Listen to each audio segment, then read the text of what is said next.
Halo teman-teman, dimanapun kalian berada, jumpa lagi di channel YouTube Belajar Arsitektur. Kali ini bersama dengan saya, Imaduddin. Dan di video kita kali ini, kita mau ngebahas tentang topik yang disebut atau dinamakan Show Sugiban. Nah, apa nih kira-kira istilah Show Sugiban ini dalam kaitannya dengan dunia arsitektur? Sekilas namanya nampak seperti terdengar Jepang-Jepangan gitu ya. Apakah memang benar ada kaitannya dengan jejepangan di sana ataupun hanya kata yang timbul dari terapan di masyarakat. Untuk lebih detailnya, kita akan bahas di video kita kali ini, tapi jangan lupa, bagi teman-teman yang belum subscribe channel ini, yuk subscribe dulu dan juga nyalakan lonceng notifikasi, tentu agar tidak ketinggalan info-info seputar arsitektur maupun desain interior dari video-video kami yang sudah ada maupun yang akan datang nanti. Oke, sip. Nah, teman-teman, masuk ke dalam inti video bahwa kita akan ngebahas tentang Show Sugiban yang tadi sempat kita mention di awal. Apa sih Show Sugiban ini? Apakah benar ada kaitannya dengan Jepang? Jawabannya adalah iya, karena teknik Show Sugiban ini memang berasal dari salah satu warisan yang ditinggalkan oleh nenek moyang Jepang pada masa beberapa abad lalu.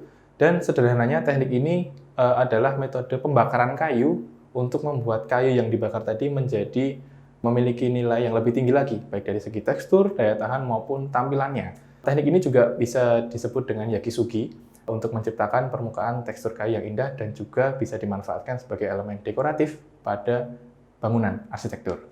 Nah, teknik Show Sugiban ini dapat diterapkan pada desain arsitektur untuk elemen outdoor ataupun eksterior, bisa pada dinding ataupun fasad, dan juga bisa diterapkan di indoor tentunya, baik itu di furniture ataupun di partisi ruangan. Nah, karena memang kualitas dari hasil kayu yang sudah mengalami tahap Show Sugiban ini dapat memberikan nilai estetika yang lebih, sehingga belakangan ini memang menarik perhatian bagi para beberapa desainer ataupun arsitek untuk menerapkan metode ini ke dalam proyek-proyek mereka di luar sana. Nah, kira-kira gimana sih proses pembakaran atau teknik Show Sugiban ini? Yang pertama teman-teman harus perhatikan adalah tidak semua kayu itu bisa diterapkan dengan teknik ini, karena setiap kayu memiliki kualitas yang berbeda-beda dan daya tahan yang berbeda-beda. Nah, pada dasarnya kayu yang sudah terseleksi untuk memasuki kriteria bisa diterapkan metode ini, itu dipilih dulu kayu-kayu murni yang itu dipotong-potong menjadi semacam papan atau bilah-bilah balok begitu, lalu dijemur terlebih dahulu di area terbuka, di bawah paparan sinar matahari atau di ruang terbuka.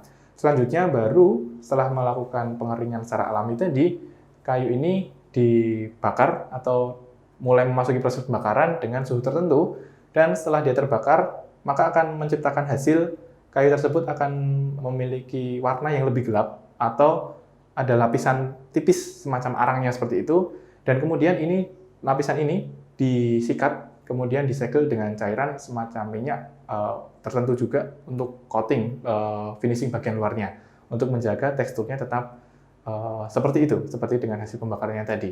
Nah, kemudian apa aja sih keunggulan dari adanya teknik Show Sugiban ini? Sebenarnya teknik ini belum banyak diterapkan di Indonesia khususnya, tetapi memang dari kelebihan-kelebihan yang ada, kita bisa pelajari bahwa ini salah satu metode yang menarik dan bisa diterapkan pada desain-desain arsitektur di tempat kita juga, seperti itu.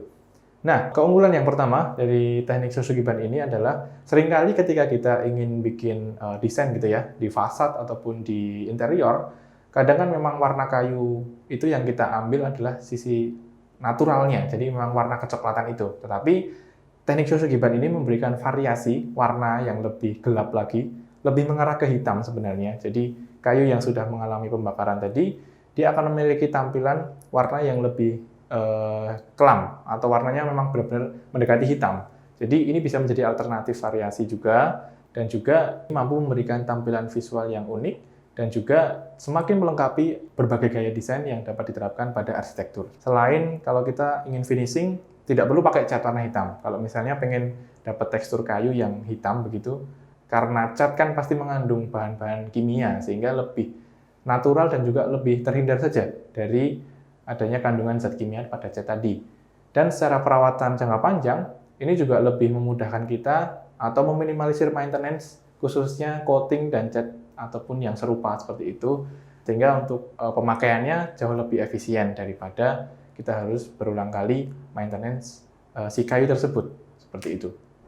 Nah, kemudian yang kedua, teknik Shosogiban ini juga bisa memberikan dua variasi tekstur setidaknya, yaitu yang kasar dan juga yang halus. Kalau teman-teman menginginkan tampilan ataupun serat kayu yang lebih maskulin, lebih dark, lebih hitam begitu, dengan lapisan arang yang tadi hasil pembakarannya tadi yang tebal, kemudian warnanya hitam pekat, nah ini cocok banget untuk diterapkan teknik Shosogiban secara langsung. Ataupun kalau misalnya pengen yang teksturnya lebih halus, smooth, itu bisa dengan namanya teknik brush Shosogiban, atau tinggal menambahkan sikat atau brush. Jadi setelah pembakaran, arang yang ada itu kita sikat untuk istilahnya dibersihkan dari kayu tersebut sehingga teksturnya menjadi lebih halus tanpa mengurangi efek dari pembakaran yang sudah dilakukan sebelumnya. Nah, poin yang ketiga adalah kesan yang ditimbulkan dari kayu yang sudah melalui proses pembakaran Shosogiban ini mampu memberikan nuansa yang lebih fresh dan juga